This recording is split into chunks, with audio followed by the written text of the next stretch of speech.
ఇప్పుడు కాంగ్రెస్ కి ఓటేయమంటారా BJP vote ఈసారి? అండ్ ఎందుకంటే సెంట్రల్ లో మనకి ఎవరు కాంగ్రెస్ వస్తే బాగుంటుందా బీజేపీ బాగుంటుంది సెంట్రల్ లో?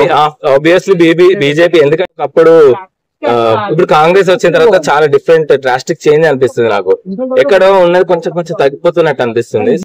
నేను ఏమనుకుంటాను బీజేపీ ఉంటే బెటర్ అని అనుకుంటాను. అంటే ఆల్ ఓవర్ ఇండియా మన ఇప్పుడు నేను ఏమనుకుంటాను బీజేపీ ఉంటే బెటర్ అని అనుకుంటాను. అంటే ఆల్ ఓవర్ ఇండియా మన ఇప్పుడు హైదరాబాద్ పరంగా మన తెలంగాణ పరంగా అయితే ఇప్పుడు కొన్ని సీట్స్ పెరగాలని నేను కోరుకుంటున్నాను. ఎందుకంటే కొంచెం టీఆర్ఎస్ వాళ్ళు వచ్చినా కొంచెం డెవలప్ అవుతుందేమో అని అనుకుంటున్నాను. మన ఆల్ ఓవర్ ఇండియా అయితే మళ్ళీ మోడీ గారు ప్రైమ్ మినిస్టర్ కావాలని అనుకుంటున్నాను నేను. చాలా డిఫరెన్స్ అనిపించింది నాకు అన్నిట్లో, రేట్ లో గానీ టైమింగ్స్ లో గానీ చాలా డిఫరెంట్ అనిపించింది. చాలా విషయాలలో కరెంట్ పోవడం కానీ చాలా ప్రాబ్లమ్స్, వాటర్ రాకపోవడం, కరెక్ట్ టైంకి అన్ని కరెక్ట్ గా అందకపోవడం, అన్ని రేట్లు పెరిగిపోవడం,